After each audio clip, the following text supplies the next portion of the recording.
ప్రభునందు మిక్కిలి ప్రియులైన దేవుని బిడ్డలారా, ప్రభునామమున ఈ యూట్యూబ్ ద్వారా దైవ వర్తమానాన్ని వింటున్న దేవుని బిడ్డలైన మీ అందరికీ కూడా శుభాభివందనాలు. మీ అందరికీ కూడా ప్రైజ్ ది లార్డ్. దైవ వర్తమానమును మనం ఈ సమయంలో ధ్యానం చేసుకోబోతున్నాం. దానికంటే ముందుగా సుకీర్తి ఒక చరణాన్ని పాడి వినిపిస్తుంది. ఆ తర్వాత మనం దైవ వర్తమానంలోనికి ప్రవేశిద్దాం. అందరికీ ప్రైజ్ ది లార్డ్.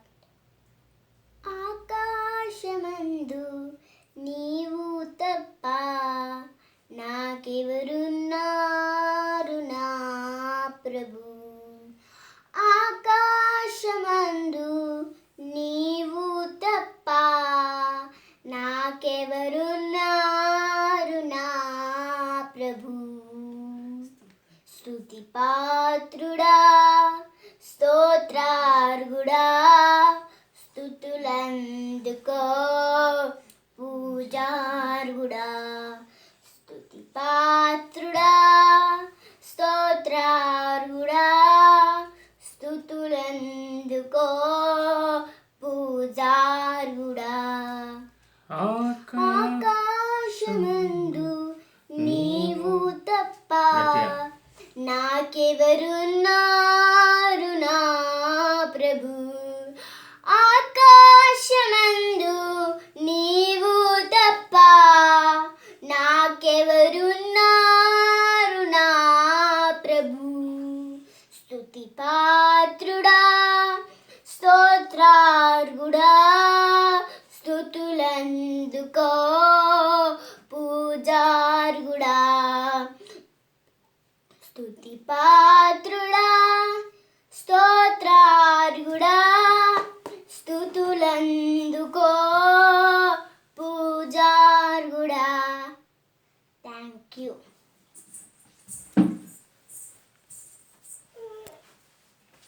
దైవ వర్తమానాన్ని అందించే మరొక అవకాశాన్ని దేవుడు నాకు అనుగ్రహించినందుకు దేవుని నామమునకు మహిమ కలుగునుగాక. అలాగే దేవుని వర్తమానాన్ని వింటున్నటువంటి దేవుని బిడ్డలైన మీ అందరికీ కూడా ప్రభుపేట వందనాలు, మీకు శుభములు కలుగునుగాక.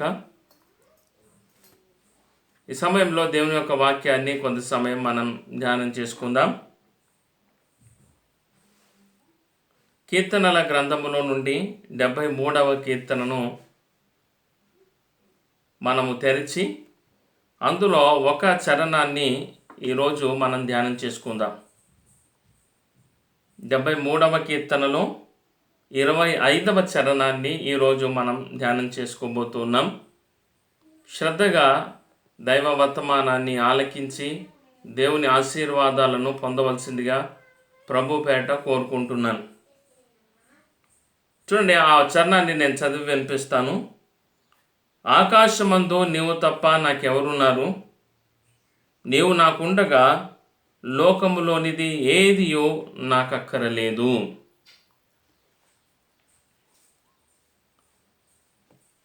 బైబిల్ గ్రంథంలో కీర్తనల పుస్తకము అతిపెద్దదైనటువంటి పుస్తకం. బైబిల్ గ్రంథంలో 66 పుస్తకాలు ఉన్నాయి. ఈ 66 పుస్తకాల్లో కీర్తనల గ్రంథము పెద్దదైనటువంటి పుస్తకం. ఈ కీర్తనల గ్రంథము ఇశ్రాయేలీయుల యొక్క పాటల పుస్తకం. మనకే విధంగా పాటల పుస్తకాలు ఉన్నాయో అలాగే ఇశ్రాయేలీయుల యొక్క పాటల పుస్తకము ఈ కీర్తనల గ్రంథం. ఈ కీర్తనలు చాలామంది రాశారు. ఎక్కువ మొత్తంలో భక్తుడైన దావీదు కీర్తనలను రచించాడు. ఆ తర్వాత భక్తుడైన ఆసాపు కొన్ని రాశాడు. తర్వాత కోరాహు కుమారులు రాశారు, మోషే రాశాడు, సొలొమోను రాసినట్టుగా కూడా మనకు కనబడుతూ ఉంది.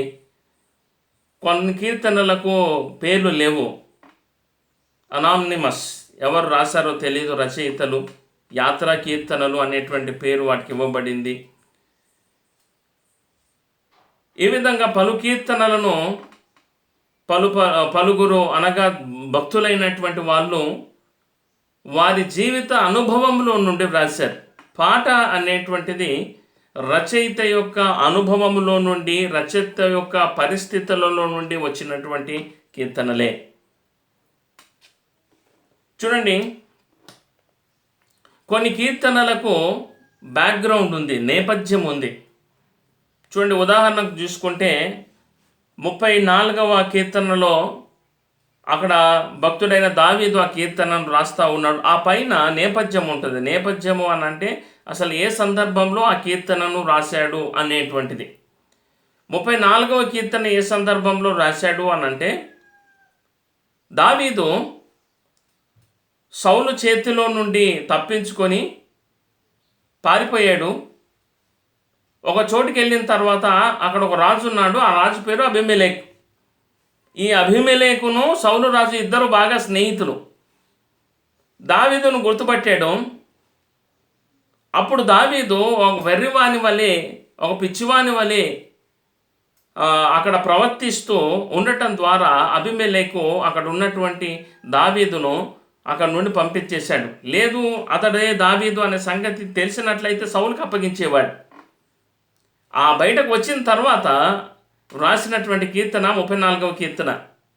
ఆ తర్వాత 54వ కీర్తనలో కూడా సౌలు చేతిలో నుండి దావీదు తప్పించుకొని పోయి ఒక అరణ్యంలో దాచుకున్నాడు. ఇప్పుడు సౌలు వచ్చాడు పట్టుకోవడానికి. ఈలోపు దేవుడు అద్భుతంగా దావీదును అక్కడి నుండి తప్పించాడు. అప్పుడు రాస్తున్నటువంటి పాట 54వ కీర్తన. ఇక 59వ కీర్తనలో మనం చూస్తే దావీదును పట్టుకొని చంపడానికి సౌలు కొంతమందిని పంపించాడు. ఇక వాళ్ళందరూ కూడా దావీదును చుట్టుముట్టారు. చుట్టుముట్టినప్పుడు దావీదు ఆ ప్రమాదంలో నుండి కూడా తప్పింపబడి దేవుని సహాయాన్ని పొంది తప్పించుకున్నటువంటి సందర్భము మనము అంటే ఆ నేపథ్యం మనకు అక్కడ కనబడుతూ ఉంది. సో కొన్ని కీర్తనలకేమో నేపథ్యాలు పైన రాయబడ్డాయి, బ్యాక్గ్రౌండ్ ఏ సందర్భంలో రాయబడ్డాయో అక్కడ ఉంది. కానీ కొన్ని కీర్తనలకు లేదు. ఈరోజు మనము చదువుకున్నటువంటి ఈ కీర్తన 73వ కీర్తన రచయిత భక్తుడైన ఆసాపు. చూడండి, కీర్తనల గ్రంథంలో ఎక్కువ భాగము దావీదు రాసి ఉంటుండగా కొన్ని కీర్తనలు అనగా 11 కీర్తనలు 73వ కీర్తన నుండి 83వ కీర్తన వరకు మనకు భక్తుడైన ఆసాపు ఈ పాటలను, ఈ కీర్తనలు రాసినట్టుగా మనకు కనబడుతూ ఉంది. ఆ పైన కనబడతాయి ఆసాపు రాసిన కీర్తన, ఆసాపు కీర్తన అని ఈ 11 కీర్తనల పైన రాయబడ్డాయి. భక్తుడైన ఆసాపు రాసినటువంటి కీర్తనలు చాలా అర్థవంతమైనటువంటివి, అనుభవపూర్వకమైనటువంటివి. తన పరిస్థితుల్లో నుండి, తన జీవిత అనుభవంలో నుండి ఆ కీర్తన ఎంత స్పష్టంగా మనకు కనబడుతుందో ఆ కీర్తనలు చదివితే మనకు అర్థమవుతుంది. అంటే దావీదు రాస్తే అలా లేదని కాదు, దావీదు ప్రతి భక్తుడు కూడా ఆ విధంగానే వ్రాశారు. అయితే ఆసాపు కీర్తనలు మరి ప్రత్యేకమైనటువంటి కీర్తనలుగా మనకు కనబడతాయి. మీకు ఎప్పుడైనా సమయం ఉన్నప్పుడు 73వ కీర్తన నుండి 83వ కీర్తన వరకు కనుక ఈ 11 కీర్తనలు ఒకసారి మీరు ధ్యానించినట్లయితే మీకు చాలా ఆ వ్యక్తికి దేవునితో ఉన్నటువంటి సంబంధము, దేవుడు ఎంత గొప్పవాడో, దేవుడు ఏ విధంగా సహాయం చేయడానికి సిద్ధంగా ఉన్నాడో, మనము దేవుని ఏ విధంగా ఆరాధించాలో, దేవుని నమ్మినటువంటి ప్రజలు ఎంత గొప్పవారో తన కీర్తనల ద్వారా తను వ్యక్తపరిచాడు. చూడండి, ఇప్పుడు రాయబడినటువంటి ఆ మాట, చదవబడినటువంటి ఆ మాటను మళ్ళీ ఒకసారి నేను చదివి నేను ముందుకు వెళ్తాను. 73వ కీర్తన 25వ చరణము. ఆకాశమందు నీవు తప్ప నాకెవరున్నారు, నీవు నాకుండగా లోకములో ఏదియో నాకక్కరలేదు.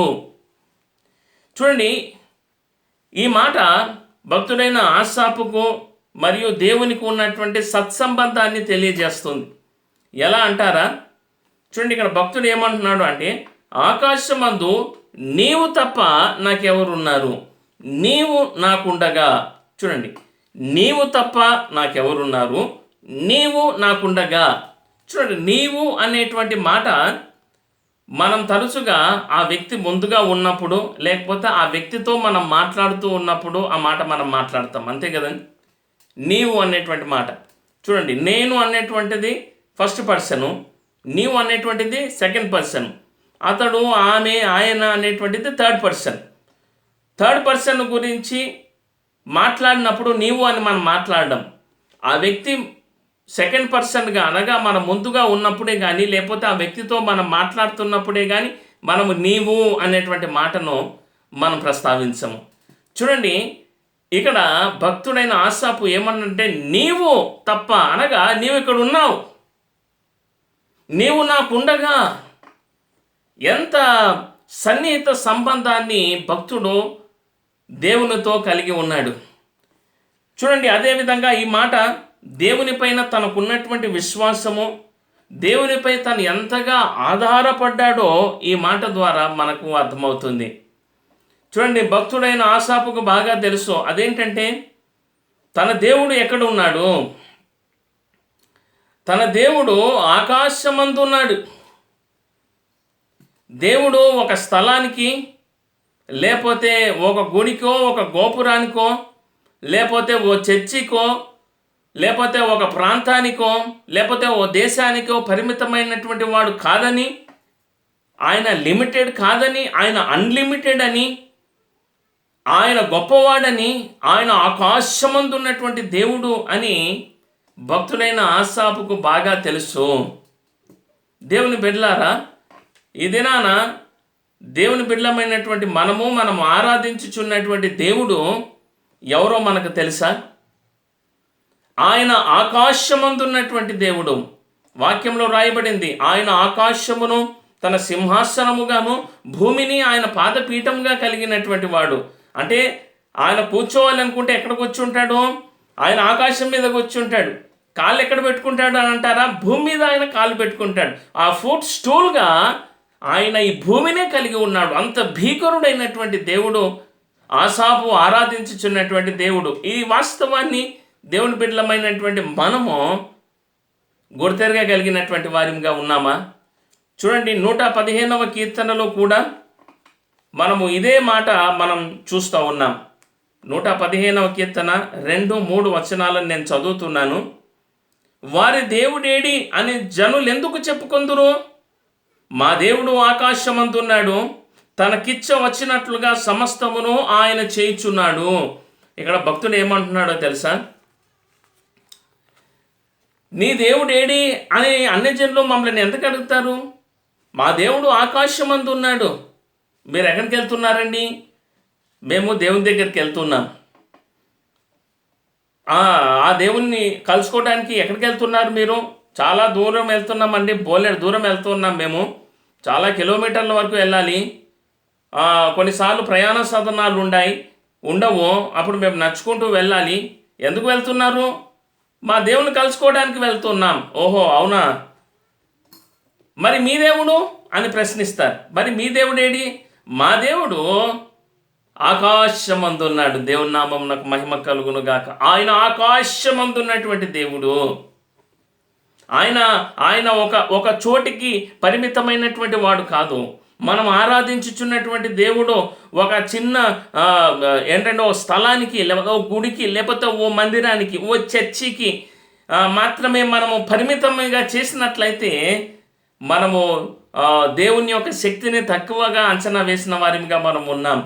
దేవుడు ఆయన ఆకాశమందు ఉన్నాడు. చూడండి, దేవునికి ఇవ్వబడినటువంటి దేవునికి ఉన్నటువంటి స్వభావాలలో దాన్ని వేదాంతపరంగా ఏమంటారంటే అట్రిబ్యూట్స్ ఆఫ్ గాడ్ అని అంటారు. దేవుని యొక్క గుణ లక్షణాలలో 3 ప్రధానమైనటువంటివి. అవేంటి అని అంటే, మొదటిగా ఓమ్నిషియంట్ అనగా సర్వజ్ఞాని అని అర్థము. తర్వాత ఓమ్ని ప్రెజెంట్ అనగా ఆయన సర్వంతర్యామి. తర్వాత ఓమ్ని పోటెంట్ అనగా ఆయన సర్వశక్తిమంతుడు. ఈ 3 కలిగినటువంటి వాడే దైవముగాను దేవునిగాను మనం భావించాలి. సర్వశక్తిమంతుడై ఉండాలి, సర్వజ్ఞాని అయి ఉండాలి, ఆయన సర్వంతర్యామి అయి ఉండాలి. మనం ఆరాధించుచున్నటువంటి దేవుడు ఆయన సర్వంతర్యామి అయినటువంటి దేవుడు. ఆయన ఆకాశమందు ఆసీనుడైనటువంటి దేవుడు. సర్వలోకము ఆయన మహిమతో నిండి ఉన్నది. అటువంటి దేవుణ్ణి ఆసాపు ఆరాధిస్తూ ఉన్నాడు. తాను ఎరిగి ఆ దేవుని మహిమపరుస్తూ ఉన్నాడు. దేవుని బిడ్డలమైనటువంటి మనము మన దేవుడు ఎవరో మనం ఎరిగినటువంటి వారంగా ఉన్నామా? దేవుని బిడ్డలారా, చూడండి, ఇక్కడ ఏమన్నాడు తెలుసా? ఆకాశమందు నీవు తప్ప నాకెవరున్నారు అయ్యా, నీవు తప్ప నాకెవరున్నారయ్యా అంటున్నాడు. చూడండి, ఎప్పుడైతే ఈ మాట దేవుడు విన్నాడో, దేవుడు భక్తుల మీద ఎంతగానో జాలిపడి ఉండవచ్చు. ఎప్పుడైతే మనం ఆ మాట అంటాం, నీవు తప్ప నాకు ఎవరున్నారు అని మనం ఎప్పుడైతే అంటామో, చెప్పినటువంటి మాట, చెప్పబడినటువంటి వ్యక్తి పైన ఏ వ్యక్తి గురించి చెప్పారో ఆ వ్యక్తి చాలా జాలిపడతాడు. దేవునికి ఈ భక్తుల మీద ఎంతగానో జాలిపడి ఉండవచ్చు. ఎందుకంటే నీవు తప్ప నాకు ఎవరు లేరయ్యా అని చెప్తా ఉన్నాడు. దేవుని బిడ్డలారా, మనం ఆ విధంగా ప్రార్థన చేయగలమా? నీవు తప్ప నాకెవరున్నారు అని మనం ఎప్పుడైనా కానీ దేవునితో అన్నామా? మనం అలా అనం. మనం ఏమంటాం తెలుసా?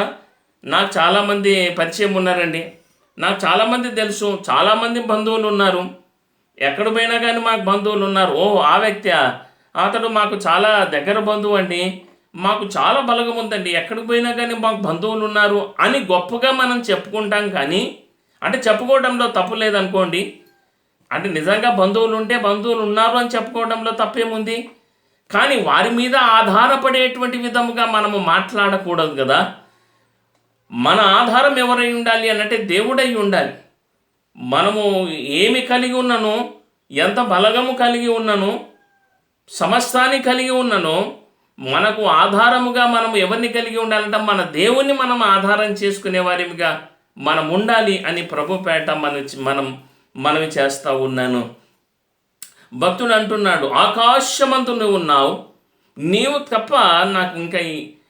తప్ప నాకెవరు లేరు అంటున్నాడు. నీవు తప్ప నాకెవరు లేరు. ఆ తర్వాత కింద వచనంలో మనం చూస్తే, నీవు నాకుండగా ఈ లోకంలో ఏదియో నాకు అక్కర్లేదు అంటున్నాడు.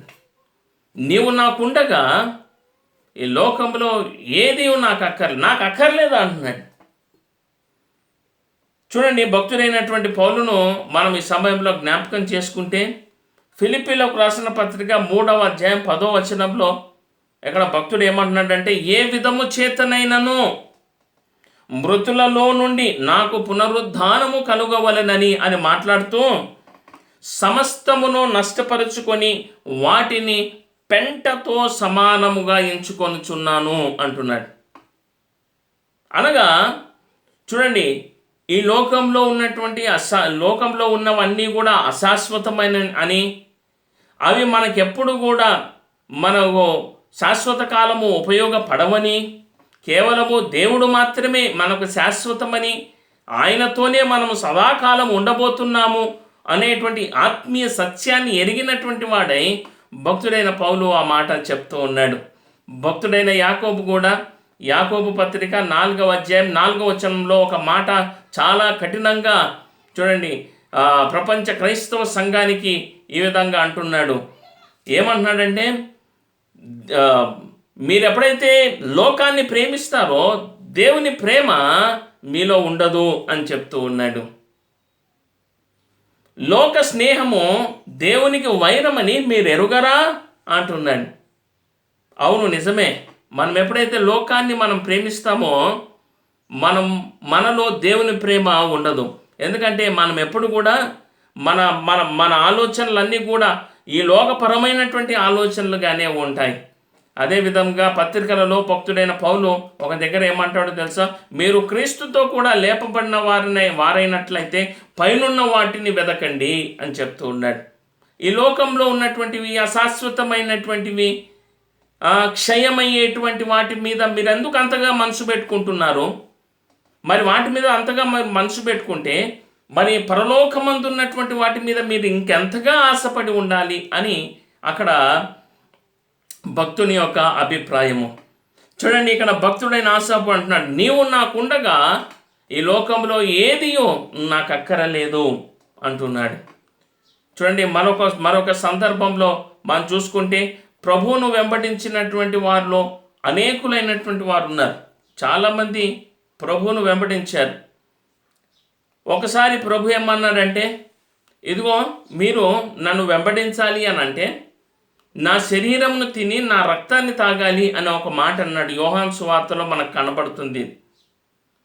నా శరీరమును తిని నా రక్తమును త్రాగువాడెవడో వాడే జీవము కలిగినటువంటి వాడు, వాడు ఒకవేళ తాగకపోతే నాలో వానికి పాలు లేదని ప్రభు చెప్పాడు. అప్పుడు విన్నటువంటి శిష్యులందరూ కూడా ఏమనుకున్నారంటే, అరే మేమేమైనా క్యానిబల్స్ అనుకుంటున్నాడా ఈయన?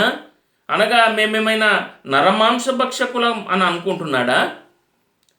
మేము ఈయన శరీరాన్ని తిని ఈయన రక్తాన్ని మేము ఏ విధంగా తాగగలము? ఇది కఠినమైన మాట, దీనిని ఎవడు వినగలడు అని ఆయనను విడిచి వెళ్ళిపోయినట్టుగా మనం చూస్తూ ఉన్నాం. ఆ తర్వాత మళ్ళీ ఎప్పుడూ కూడా ఆయనను వెంబడించలేదు అను. మిగిలినటువంటి వారు 12 మంది. ప్రభు వారిని చూచి అంటున్నాడు, మీరు కూడా వెళ్ళగొరుచు ఉన్నారా? మీరున్నారేంది ఇక్కడ? అందరు వెళ్ళిపోతున్నారు, మీరు కూడా వెళ్ళిపోండి అని అంటున్నాడు. చూడండి, ప్రభు ఎప్పుడు ఎవరిని కూడా బలవంతం చేసేవాడు కాదు. చూడండి, క్రైస్తవ్యము బలవంతంగా మతములోనికి లాగేటువంటిది కాదండి. చూడండి, సత్యాన్ని ఎరిగినటువంటి వారై, ప్రభువుని ఎరిగినటువంటి వారై, ప్రభువు కలువరి సిలువలో చేసినటువంటి త్యాగాన్ని జ్ఞాపకం చేసుకొని ప్రభువును వెంబడించేటువంటి వారి కొరకు ప్రభు ఎదురు చూస్తున్నాడు. అంతేగాని బలవంతపు మతపు వృద్ధాలి అనేటువంటిది అసలు నిజానికి ఆ మాటకు వస్తే అసలు క్రైస్తవ్యము అనేటువంటిది మతమే కాదు, అది ఒక మార్గము. ప్రభు అన్నాడు, నేనే మార్గమును సత్యమును జీవమును అన్నాడు. నా ద్వారానే తప్ప ఎవరు కూడా తండ్రి యొద్దకు వెళ్ళలేడని చాలా స్పష్టంగా చెప్పాడు. ప్రభు అన్నాడు, నా మాటలు ఆత్మీయును జీవమునై ఉన్నవి అని ప్రభు చెప్పాడు. ఆయన ద్వారానే నిత్య జీవము అని చాలా స్పష్టంగా చెప్పాడు. అంతేగాని ప్రభు ఎప్పుడు కూడా నేను ఒక మతాన్ని సిద్ధపరచడానికి వచ్చాను, మీరందరూ కూడా ఆ మతం పుచ్చుకోండి, మీరు స్నానం అనగా బాప్తీసం తీసుకోండి, మీరు మతంలో దిగండి అని ప్రభు ఎప్పుడూ చెప్పలేదు. ఆయన మతాన్ని బోధించినటువంటి వాడు కాదు. ఆయనను వెంబడించుచున్నటువంటి నాబోటి దైవ సేవకులు ఎవరు కూడా మత ప్రచారకులు కాదని ప్రభు పేట మనవి చేస్తూ ఉన్నాను. ప్రభు అన్నాడు, అక్కడ ఉన్నటువంటి 12 మంది శిష్యులను చూసి, మీరు కూడా వెళ్ళగోరుచున్నారా అన్నారు. అని అన్నప్పుడు అందులో 12 మంది శిష్యులలో ఒకడైన పేతురు ఈ విధంగా అంటున్నాడు, ప్రభువా, మేము ఎవని యొద్దకు వెళుదుము అంటున్నాడు. నీవే నిత్య జీవపు మాటలు గలవాడవు, నీవే దేవుని పరిశుద్ధుడు అని విశ్వసించి మేము ఎరిగి ఉన్నాము. నేను విడిచి మేము ఉండలేము, నీ ఉంటే చాలు, నీతోటే మేము ఉంటాము అని చెప్తున్నాడు. ఆసాపు ఎలా అంటున్నాడో అలాగే భక్తుడైన పేతురు కూడా అలాగే అంటూ ఉన్నాడు. అంటే మరి ప్రభు యొక్క మాట యొక్క అర్థం ఏంటి? నా శరీరంను తిని నా రక్తంను తాగువాడే అనంటే నిజంగా వాళ్ళు 12 మంది అక్కడ నిలిచిపోయారు కదా. ఆ 12 మంది ఏమైనా ఆయన శరీరాన్ని తిన్నారా? ఆయన రక్తాన్ని ఏమైనా తాగారా? నరమాంస భక్షకులాగా లేదే. అంటే దీని అర్థము ప్రభు చెప్పినటువంటి మాటలో ఏదో మతలబు ఉంది అన్నట్టు. ఆ మతలబు ఏంటి అనంటే ఆయనను అంగీకరించినటువంటి వారు, ఆయనతో భాగం కావటము అని దాని అర్థం అన్నట్టు. చూడండి, ప్రభు అయిన యేసు ఏమన్నాడు? భార్యాభర్తల గురించి మాట్లాడుతూ వారు ఏక శరీరమై ఉందురు అనంటే నిజంగా 2 శరీరాలు భార్యాభర్తలు ఇద్దరు అంటుకొని ఉంటారా అండి? చెప్పండి. దాని అర్థం ఏంటంటే వారి మనస్సులు ఏకమైపోతాయి అని దాని అర్థము, వారి భావం ఒకటి అని దాని అర్థము. అలాగే ఆయన శరీరాన్ని తిని ఆయన రక్తం తాగడం అనగా ఆయనలో భాగమైపోవడము, ఆయనతో పెనవేసుకొని పోవటము అనేటువంటి గొప్ప అర్థము. ప్రభువైన యేసు కలువరి సిలువలో సర్వమానవాళి కొరకే తన ప్రాణం నడిపించాడు. ఇదిగో ఆయనను విశ్వసించినటువంటి వారు ఆయనతో భాగమైనటువంటి వాడు, అది అక్కడ చెప్పినటువంటి మాట. కానీ ఎవరైతే ఆ మాట విని ఇది కఠినమైనటువంటి మాట అని ఎవరైతే వెళ్ళిపోయారో వాళ్ళకి అర్థం కాలేదు, వీళ్ళకి అర్థమైంది. అందుకోసం ప్రభు అన్నాడు అక్కడ పేతురుతో, పరలోకమందున్న తండ్రి నీకు దీన్ని బయలుపరిచాడు అని చెప్తూ ఉన్నాడు. దేవుని బిడ్డలారా, దేవుని అంగీకరించి ఆయనను వెంబడించుచున్నటువంటి దేవుని బిడ్డలారా, భక్తుడైన ఆసాపు చెప్తున్నట్టుగా నీవు నాకుండగా లోకంలో ఏదియో నాకు అక్కర్లేదు అని మనం చెప్పగలుగుతూ ఉన్నామా? ఒకవైపు దేవుని ప్రేమిస్తూనే మనము లోకం వైపుగా మనం చూస్తూ ఉన్నామా? లోక ఆశల వైపు మనం చూస్తున్నామా? ప్రభు అన్నాడు, లోకమును దాని ఆశలను గతించిపోవును, దేవుని చిత్తాన్ని జరిగించువాడు నిరంతరము జీవిస్తాడు అని ప్రభు చెప్తూ ఉన్నాడు. చూడండి, ఇక్కడ మనం చూస్తే ఇక్కడ భక్తుడు అంటున్నాడు, నీవు నాకుండగా లోకంలో ఏది ఆగో నాకు అక్కర్లేదు. చూడండి, అందులో చాలా గొప్ప అర్థం ఉందండి. ఏంటో తెలుసా? భక్తుడికి బాగా తెలుసు. అదేంటంటే ఆయనను కలిగి ఉంటే సమస్తాన్ని కలిగి ఉన్నట్టే. దేవునికి స్తోత్రాలు. ఆయనను కలిగి ఉంటే సమస్తాన్ని కలిగిన వాడు. ఎందుకంటే సమస్తము ఆయనదే కదా. సమస్తమును ఆయన మూలముగాను సమస్తమును ఆయన కొరకును సృజించబడినవి అని దేవుని వాక్యంలో ఉంది. ఆయన లేకుండా ఏదీ సృజించబడలేదు. కాబట్టి ఆయన ఎవరైతే కలిగి ఉన్నారో వారు సమస్తమును కలిగి ఉన్నటువంటి వారే. ఒక రాజు అక్కడ ఉన్నటువంటి రాజ్యంలో ఒక ప్రకటన చేశాడంట. అదేంటంటే నా ప్యాలెస్కి వచ్చేసి నా భవనానికి రాజభవనానికి వచ్చేసి మీకేం కావాలంటే అది తీసుకోమని చెప్పేశాడంట. అక్కడ ఉన్న వాళ్ళందరూ కూడా వచ్చేసి వాళ్ళకి ఇష్టమైనటువంటిది తీసుకొని వెళ్ళిపోతూ ఉన్నారు. ఒక్కడు మాత్రము తిన్నగా రాజు దగ్గరికి వచ్చి రాజునే పట్టుకున్నాడంట. నాకు నీవే కావాలి అని చెప్పాడంట. ఎందుకో తెలుసా, రాజు ఉన్నాడు అని అంటే రాజుతో పాటు అన్నీ ఉన్నాయి అన్నట్టే. దేవుని బిడ్డలమైనటువంటి మనం ఎవరిని కలిగి ఉన్నాము? భూమి ఆకాశములను సృజించినటువంటి ఆ దేవుణ్ణి మనం కలిగి ఉన్నాం. అందుకోసం కీర్తనకారుడు అంటున్నాడు, కొండల వైపు చూచినను నాకు సహాయము ఎక్కడి నుండి వచ్చును, యెహోవా వలననే నాకు సహాయము కలుగును. ఎందుకంటారా, ఆయన భూమి ఆకాశములను సృజించినటువంటి దేవుడు. దేవుని బిడ్డలారా, మనం ఆరాధించుచున్నటువంటి దేవుడు ఆయన మహోన్నతుడైనటువంటి దేవుడు. ఆయన సర్వాధికారి అయినటువంటి వాడు. ఆయన ఉన్నతమైనటువంటి వాడు. ఆయన శక్తికి ఆయన సామర్థ్యానికి మితి లేదని దేవుని వాక్యం తెలియజేస్తూ ఉంది. దాన్ని మనం విశ్వసించినటువంటి వారిగా మనం ఈ దినాన ఉంటున్నామా? ఏదో తెలిసి తెలియనటువంటి భక్తిని మనం చేస్తున్నామేమో. దేవుని బిడ్డలారా, ఈ దినాన స్వపరిశీలన మనం చేసుకుందాం. మనం నిజంగా ప్రభువును విశ్వసించినటువంటి వారిమై, ఆయన శక్తిని మనం గుర్తెరిగిన వారిమై, నేను ఆరాధించుచున్నటువంటి దేవుడు ఆయన ఆకాశమందు ఉన్నాడు. ఆయన ఒక స్థలానికి పరిమితమైనటువంటి వాడు కాదు. ఆయన సర్వంతర్యామి అయినటువంటి దేవుడు. ఆయన ఆకాశం మీద కూర్చున్నాడు, భూమిని ఆయన తన పాదపీఠంగా కలిగి ఉన్నాడు అనేటువంటి విశ్వాసమును మనం కలిగి ఉండాలి. ఈ దినాన ఆయన మనతో ఉంటే మనము సమస్తమును కలిగి ఉన్నటువంటి వారమే. ప్రభు అన్నాడు, మొదట ఆయన నీతిని రాజ్యమును వెదుకుడి, అప్పుడు అవన్నీ మీకు అనుగ్రహింపబడును అని అంటున్నాడు. ఏవన్నీ అని అంటే నీకు కావలసిన ప్రతి అవసరతను ఆయన అనుగ్రహించగలిగినటువంటి సమర్థుడై ఉంటున్నాడు. ఆయన శక్తిమంతుడై ఉంటున్నాడు. ఆకాశ పక్షులనే పోషించుచున్నటువంటి దేవుడు. దేవుని బిడ్డలమైనటువంటి మనలను ఆయన పోషించడా? మన అవసరతలను తీర్చడా? మన అక్కలను ఆయన ఎరిగినటువంటి వాడు కాదా? మన సమస్యలను ఆయన తీర్చలేడా? మన కష్టాలను ఆయన తొలగించలేడా? దేవుని బిడ్డలారా, మనం ఎప్పుడైనా కష్టాన్ని చూచి అయ్యో ఎంత పెద్ద కష్టం మనం చెప్తూ ఉంటాం. దేవుని సన్నిధికి వెళ్ళి దేవా నా కష్టం ఎంత పెద్దది అని మనం అంటూ ఉంటాం. మనం అలా అనకూడదు. మనం ఏమనాలి తెలుసా? మనము కష్టాన్ని చూసి నా దేవుడు ఎంత గొప్పవాడు అని మనం అనాలి. అంతేగాని దేవుని యొద్దకు వెళ్ళి దేవా నా కష్టం ఎంత పెద్దది అని మనం చెప్పకూడదు. మనం ఎప్పుడైతే మన దేవుణ్ణి కష్టాన్ని చూసి మనము ఆజ్ఞాపించాలి. ప్రభు ఏమన్నాడు? ఈ కొండను ఆజ్ఞాపించమని చెప్పాడు. ఈ కొండ వెళ్ళి ఎక్కడ పడుతుందట? సముద్రంలో పడుతుంది అన్నాడు. దేవుని బిడ్డలమైనటువంటి మనం ఆరాధించుచున్నటువంటి దేవుడు ఆయన నిరంతరము పరిశుద్ధుడైనటువంటి వాడు. ఆయన ఉన్నతమైనటువంటి వాడు. ఆయన శక్తి అపరిమితమైనటువంటిది. ఆయన ఆశ్రయించినటువంటి నరుడు ధన్యుడు అని దేవుని వాక్యం సెలవిస్తూ ఉంది. దేవుని బిడ్డలారా, ఈ దినాన ఈ వర్తమానం ద్వారా నీవు ఆదరణ పొందుతున్నావని నేను విశ్వసిస్తూ ఉన్నాను. మన దేవుడు మాట్లాడే దేవుడు. ఆయన మనతో ఉండేటువంటి వాడు. ఆయన మనతో మాట్లాడేటువంటి వాడు. మన కష్టాలలో ఆయన మనతో ఉండేటువంటి వాడు. సుఖాలలో ఆయన మనతో ఉంటాడు, కానీ కష్టాలలో అయితే ఆయన మనల్ని ఎత్తుకొని ఆయన మనల్ని నడిపించేటువంటి వాడు. మనం విడిచిపెట్టేటువంటి వాడు కాదు. చూడండి, ఇక్కడ భక్తుడు అంటున్నాడు, ఆకాశమందు నీవు తప్ప నాకెవరు ఉన్నారయ్యా? నీవే కదయ్యా నాకున్నది. నీవు నాకుంటే చాలు, అదే నాకు 10,000.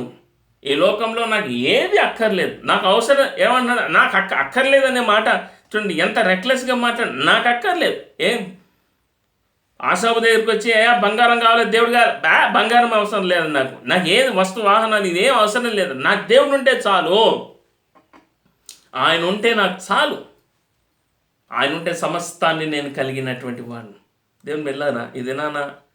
అటు దేవుని కలిగినటువంటి నీవు, అవును నిజమే, నేను సమస్తాన్ని కలిగినటువంటి వాడను, సమస్తాన్ని కలిగినటువంటి వ్యక్తిని అనేటువంటి విశ్వాసాన్ని నీకున్నదా? లేనట్లయితే ఇది నువ్వు అటు విశ్వాసాన్ని పొందుకోవాల్సిందిగా ప్రభుపేట మనం చేస్తాం. మన దేవుడు, మనం ఆశ్రయించిన దేవుడు ఆయన ఉన్నతుడైనటువంటి వాడు.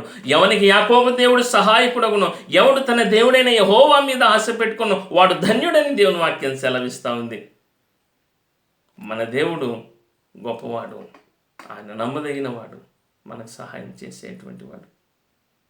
ఈ మాటను మనం కూడా చెప్పగలిగినటువంటి వారిగా ఉండాలి. దేవుడు మనల్ని, మన కుటుంబాలను బహుగా దీవించి ఆశీర్వదించును గాక. ప్రార్థన చేసుకుందామా? ఒకసారి కళ్ళు మూసుకుంటాను, ప్రార్థన చేస్తాను. సర్వాధికారి, మమ్మలను మిక్కిలిగా ప్రేమించిన మా ప్రియ పరలోకపు తండ్రి, నీవు గొప్ప దేవుడు. నీవు ఆకాశమందున్నావు, మేము భూమి మీద ఉన్నాం. నీ సామర్థ్యము గొప్పది, నీ సహాయము గొప్పది. మా ప్రభువా, ఇదిగో ఈ సమయంలో ఈ వర్తమానమును వినుచున్నటువంటి నీ బిడ్డలు ఏ కష్టాలలో, ఏ సమస్యలలో, ఏ బాధలలో ఉన్నారో నీవు ఎరిగినటువంటి దేవుడు. నీవు వారికి తోడుగా ఉంటే ఏది కూడా వారిని ఏమీ చేయలేదు, మమ్మల్ని ఏమీ చేయలేదని మేము నమ్ముతూ ఉన్నాం. ఈ వర్తమానమును వించున్న నీ బిడ్డల జీవితాలలో నీవు గొప్ప దేవుడిగా, ఆకాశమందున్నటువంటి దేవుడుగా, మహోన్నతుడమైన దేవుడుగా, సర్వశక్తి కలిగిన దేవుడుగా నీవు కనపరుచుకోమని నీ బిడ్డలను దీవించమని ప్రార్థిస్తూ యేసుక్రీస్తు పరిశుద్ధ నామమున ఈ ప్రార్థనను అడుగుచున్నాం మా తండ్రి, ఆమేన్. Thank you. దేవుడు మిమ్మలను, మీ కుటుంబాలను బహుగా దీవించి ఆశీర్వదించి శాంతి సమాధానములనిచ్చి వర్ధిల్ల చేయునుగాక. Thank you. God bless you అండి.